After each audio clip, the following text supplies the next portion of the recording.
I never imagined the strongest person in my family would turn out to be the one who buried our father alive. My name is Rowan, and my sister Lila once looked me in the eye and said, "You're built for the hard stuff, Rowan. I'd just fall apart." Then she booked a one-way ticket to Southeast Asia for an extended creative retreat, abandoning me with our mother's aggressive lymphoma. Mom's world shrank to a hospital bed, then our living room couch. Agony clung to her like damp clothes. Constant vomiting, fever dreams, hands too weak to hold a cup. I learned to administer morphine, flush PICC lines, and spoon-feed broth while pretending I wasn't terrified. Lila sent sun-drenched photos from Bali beaches and Chiang Mai temples, captions full of finding myself. No calls. No help. Just likes on her posts from people who didn't know our mother was dying. Late one rainy evening, Mom's fingers suddenly clamped around my wrist with surprising force. Her voice, thin as paper, scraped out, "Rowan, go to the lake cottage. Laundry room. Under the loose tile by the dryer dig." She closed her eyes after that. She never opened them again. I left for the cottage the following morning. The place smelled of mildew and forgotten summers. I pried up the cracked tile in the laundry room. Beneath it, a small fireproof box waited, sealed with a simple combination lock, Mom's birthday. Inside lay a single Polaroid, edges curled with age. Lila, 11 or 12, stood in knee-high grass holding our father's fillet knife. Blood soaked her sundress in dark, childish streaks. Behind her, a man lay motionless in the dirt. Our father's familiar plaid shirt, his favorite leather belt. Face hidden, body twisted at an unnatural angle. But Dad had drowned during a solo fishing trip when I was 14. Mom and Lila had been home that weekend. They said he never came back from the lake. We scattered rose petals over an empty coffin. Now this photo whispered something far uglier.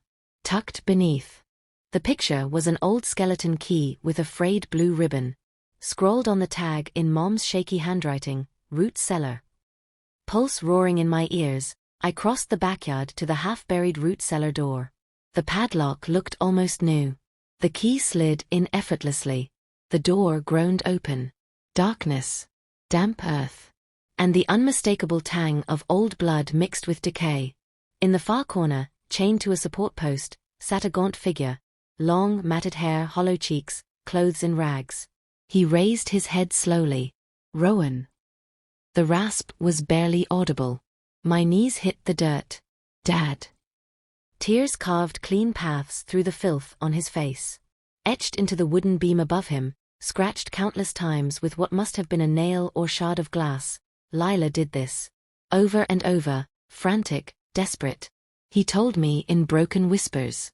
Lila accused him of unspeakable things. Said he'd hurt her. Mom, shattered and terrified, believed the bruises, the nightmares, the proof Lila staged. Together they faked his death, locked him away, fed him scraps. Mom visited for years, until guilt stopped her. She'd carried the secret until it poisoned her. I freed his wrists, wrapped them in my scarf, and half-carried him to my car.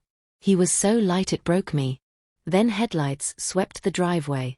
Lila's white SUV. She stepped out in linen pants and a wide-brimmed hat, holding a travel mug like she'd come for tea. "Rowan, your car's here.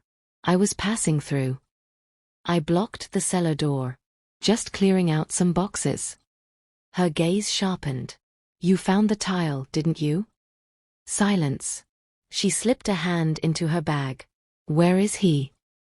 Before she could move further, sirens cut the night. 3 squad cars blocked the lane. I'd called them the moment Dad was safe in my backseat. Told them about the chained survivor, the armed sister approaching. Lila's composure shattered for a heartbeat. She drew the pistol anyway. Officers shouted. She froze, then let the gun fall. They cuffed her while she stared through me. I was protecting myself. "You were protecting a lie," I said. The evidence spoke louder than her lawyers ever could. The shackles, the wall etchings, the photo, medical records proving Dad's long-term malnutrition. Kidnapping. Aggravated assault. Conspiracy to murder. She received 30 years. Dad's in physical therapy now. We watch sunsets from the porch in silence most evenings. Words aren't always needed. Sometimes, when the lake wind picks up, I still hear Lila's voice from years ago. You're built for the hard stuff, Rowan. I just fall apart. She was right. I was.